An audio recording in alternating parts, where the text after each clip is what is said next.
নিজে নিজে থেকে আল্লাহর সন্তুষ্টির জন্য একবার বলে সুবহানাল্লাহ, একবার সুবহানাল্লাহ বলতে দেরি জান্নাতের মধ্যে বড় গাছ হইতে দেরি হয় না। এই যে আরেকটা হয়ে গেছে, এই যে সুবহানাল্লাহ আবার বলছে, এর জন্য আরেকটা গাছ হয়ে গেছে। সুবহানাল্লাহ যতবার বলবে ততবার জান্নাতের মধ্যে গাছ হবে। একটা গাছ এত বড় হবে, দুনিয়ার মধ্যে সবচাইতে দ্রুতগামী ঘোড়া, যেই ঘোড়ার গতিটা সবচাইতে বেশি, দৌড়ের গতি বেশি, এমন ঘোড়া যদি দৌড়ায় একটানা 500 বছর পর্যন্ত অতিক্রম হয়ে যাবে, কিন্তু গাছের ছায়া অতিক্রম করতে পারবে না। আরেকটা হয়ে গেছে গাছ। সুবহানাল্লাহ। আপাতত তত গাছের দরকার নাই, সামনের দিকে আগে কি বলেন ইনশাআল্লাহ। আমার বন্ধু মুসলমান,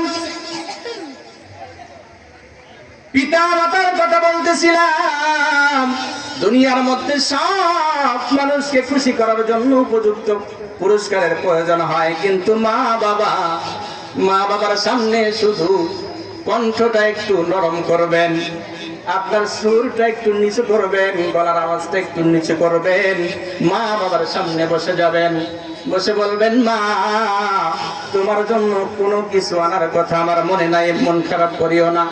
দেখবেন মা আর কখনোই মন খারাপ করে না, ঠিক কিনা জোরে বলেন। ওই মা সন্তানের মাথার উপরে হাত বুলাইয়া দিয়া বলে, বাবা আমি তো অপেক্ষায় ছিলাম, তুই কালকে ঢাকা থেকে ফোন দিছিল আজকে বাড়িতে আসবি, যতক্ষণ পর্যন্ত তোর চেহারা দেখতে পারি নাই ততক্ষণ পর্যন্ত কোনো কাজের মধ্যে যেন আমার শান্তি লাগে নাই। ও বাবা, সুস্থ অবস্থায় মহান মনিব আমার কলিজার আদান আমার বুকে সুস্থ অবস্থায় যে আল্লাহ ফিরা দিয়েছে গো, এর চাইতে আমি মার পাওয়ার আর কিছু নাই, ঠিক কিনা জোরে বলেন। আল্লাহর নবীজি যখন বলেন, কোন এক সন্তান যদি পিতা মাতার চেহারার দিকে নেকের নজরে তাকায়, একটা কবুল হজের সব আল্লাহ তার আমলনামায় লিখে দেয়। এক সাহাবী প্রশ্ন করলো, ইয়া রাসূলুল্লাহ, সন্তান যদি 2 বার তাকায়, আল্লাহর নবী বলেন 2 বার কবুল হজের সব লেখা হবে, কন্যা সুবহানাল্লাহ। আরেক সাহাবী প্রশ্ন করে, ইয়া রাসূলুল্লাহ, যদি বারবার তাকায় তাহলে কি বারবার সব পাওয়া যাবে? আল্লাহর নবী বলেন, পিতা মাতার চেহারার দিকে তুমি নেকের নজরে তাকাইবা, একবার নয় 2 বার নয়, তুমি যতবার তাকাইবা ততবার কবুল হজের সব পাইবা।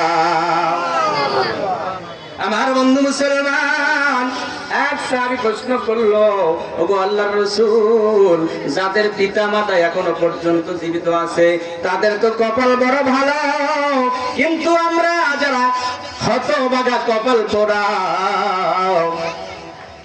এই মা বাবার চেহারার দিকে তাকাইলে যে মর্তবা আমরা আর লাভ করতে পারবো না। মা তো নাই, বাবা তো নাই,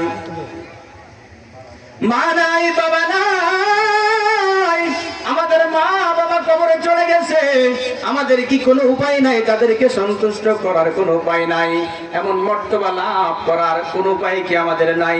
তাহলে কি জান্নাতে আমরা যাইতে পারবো না? আল্লাহর নবী বলেন, অবশ্যই আছে, অবশ্যই আছে।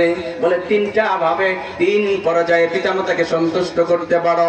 3টা কাজ যদি সন্তান করে তাহলে আল্লাহ তাআলা ওই পিতা মাতাকে কবরের মধ্যে সন্তুষ্ট করবেন, এর বিনিময়ে আল্লাহ সন্তানকে জান্নাতের ফয়সালা করবেন।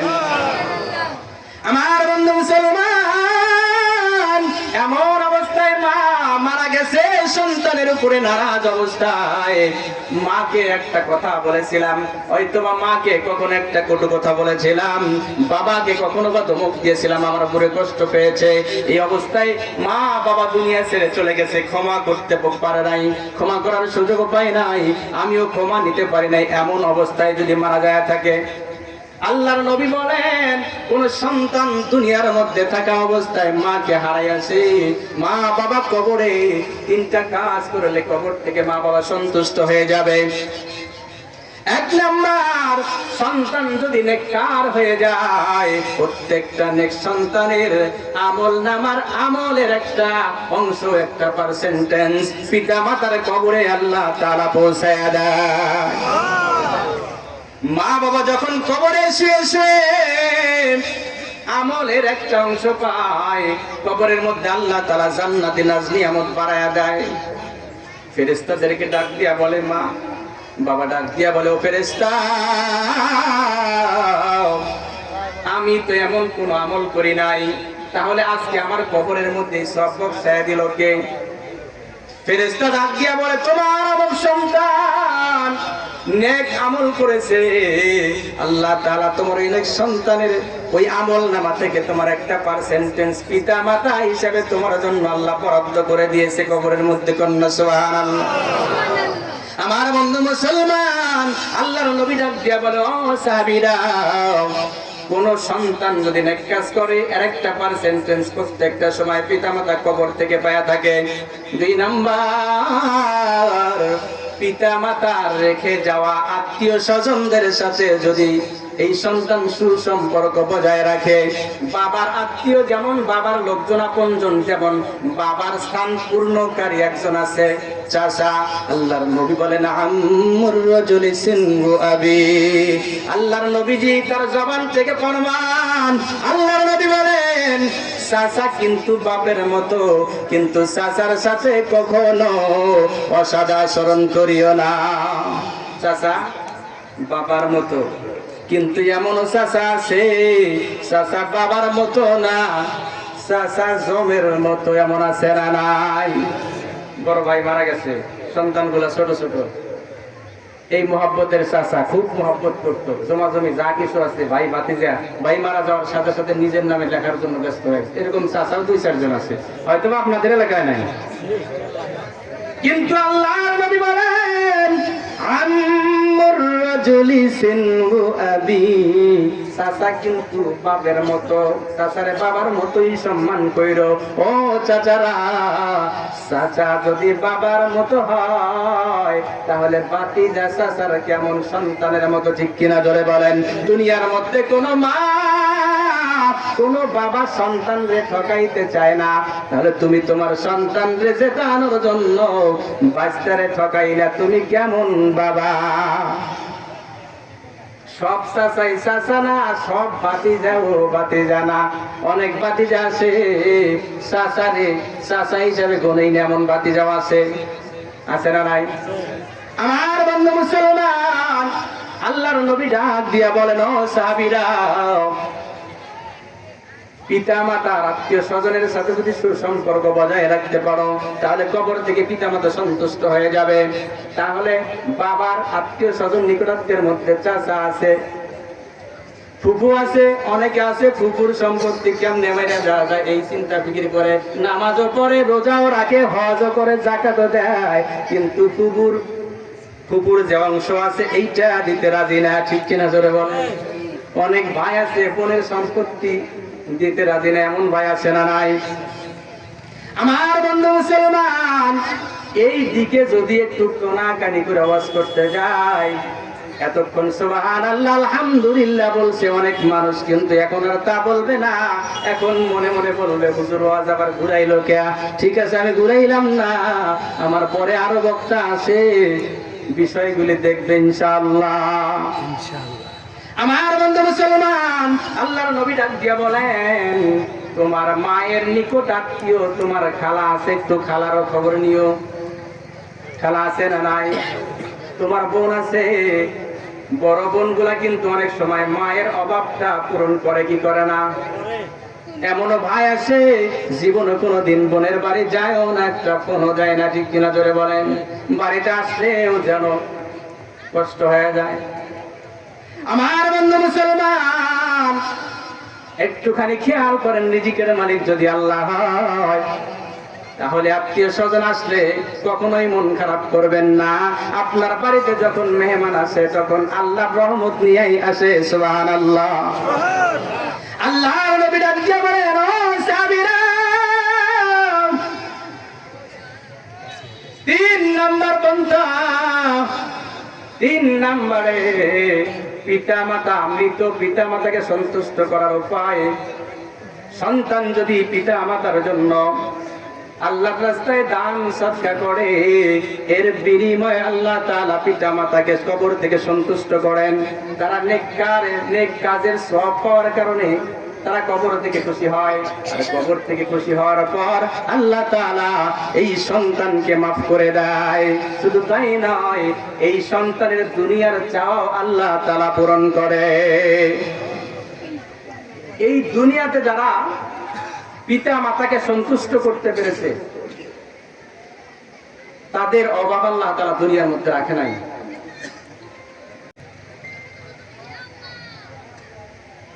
হযরত মূসা আলাইহিস সালাম একটা জায়গা থেকে আরেকটা জায়গায় সফর করবে, আল্লাহ রাব্বুল আলামিনের কাছে দরখাস্ত করছে, বলতেছে, আল্লাহ আমি এক জায়গা থেকে আরেকটা জায়গায় ভ্রমণ করতে চাই, আমার একটা সওয়ারির বড় প্রয়োজন। আল্লাহ রাব্বুল আলামিন মূসা আলাইহিস সালামকে ডাক দিয়ে বলে, রে মূসা, ওই যে পাহাড় দেখা যায়, ওই পাহাড়ের পরেই দেখবা, পাহাড়ের একবারে নিকটতম জায়গায় দেখবা একজন যুবক বসে আছে। ওই যুবককে যা বলো একটা সওয়ারি দেওয়ার জন্য। তার কাছে গিয়ে বলো, আল্লাহ তাআলা বলেছেন আমাকে একটা সওয়ারি দেওয়ার জন্য। ওই যুবকই আপনাকে সওয়ারি দিবে।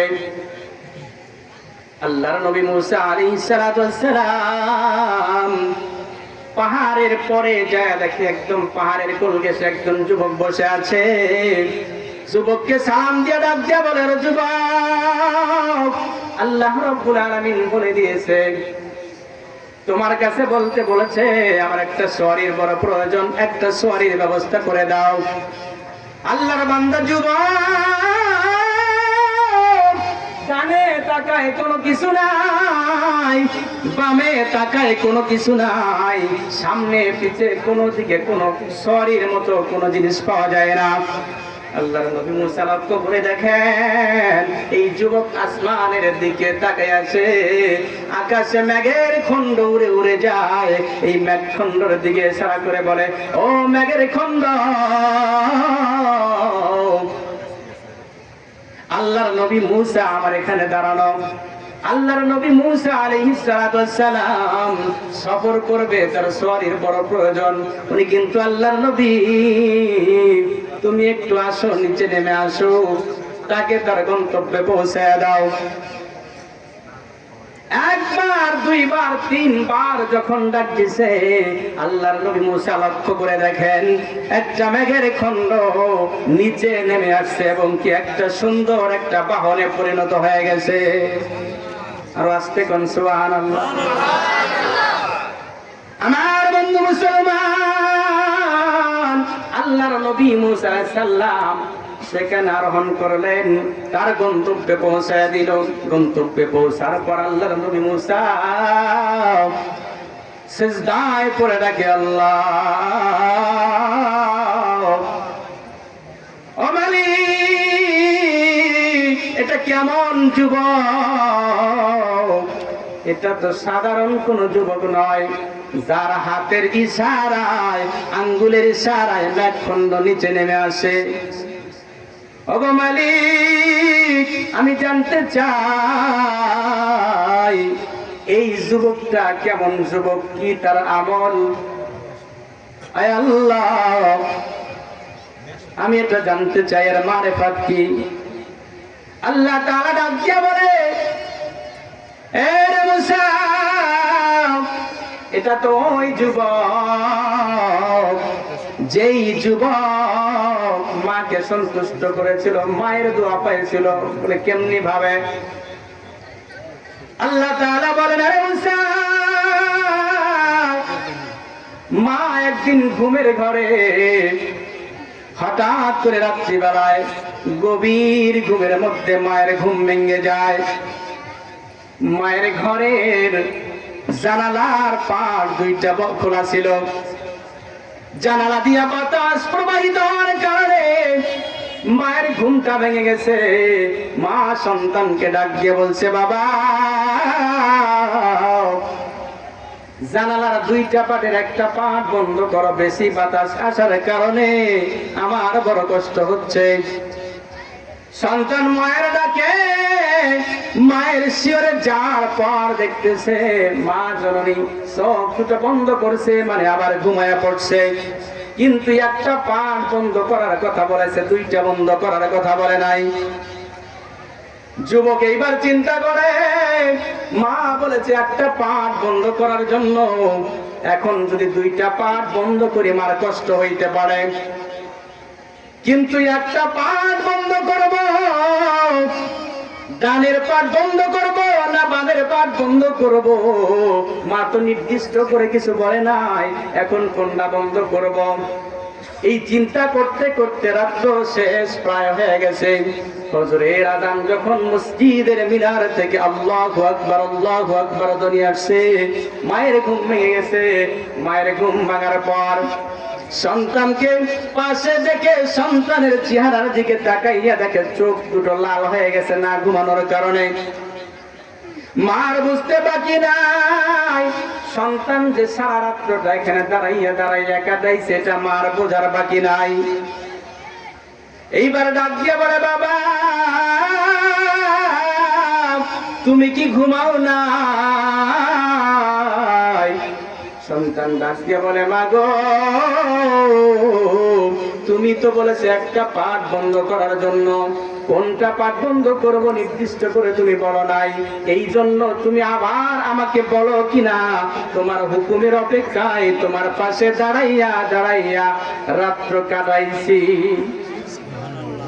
ও মা, আমি যদি এখান থেকে যা ঘুমায়া যাই, তুমি যদি আমার কষ্টের কারণে সজাগ হইয়া আমাকে ডাকাডাকি করো, আমি যদি উঠতে না পারি আর তুমি যদি অসন্তুষ্ট হও, ও মা, আমার নামাজ রোজা হজ যাকাত কোনো কিছুই তো আমারে জান্নাতে নিতে পারবে না। এইবার মা জননী ওযু করিয়া 2 রাকাত নফল নামাজ পড়ে আল্লাহর দরবারে ডাকে আর বলে, আল্লাহ, সবাই একটু ডাক দেন না আল্লাহ, আর একটু জোরে ডাক দেওয়া যাবে কি আল্লাহ? মা ডাক দিয়ে বলে, আল্লাহ, আমার যেই সন্তান আমার একটু আরামের জন্য এত কষ্ট করলো, সারাটা রাত কষ্ট করলো, আমি মা হইয়া দোয়া করে দিলাম, হে আল্লাহ, আমার সন্তান যখন বৈধ পন্থায় যেই যেই দোয়া করবে, আয় আল্লাহ, সঙ্গে সঙ্গে আমার সন্তানের দোয়া আল্লাহ তুমি কবুল করিও, আমার সন্তানের চাওয়াগুলি তুমি পূরণ করে দিও। আল্লাহ ডাক দিয়ে বলে, মুসা, এই সন্তান শুধু মেঘের খণ্ড কেন, আকাশের চন্দ্র সূর্যকে যদি ডাক দিত, মার খেদমত করার কারণে আমি আল্লাহ তাআলা তার প্রতি এতটা সন্তুষ্ট হয়েছি, এতটা খুশি হয়েছি।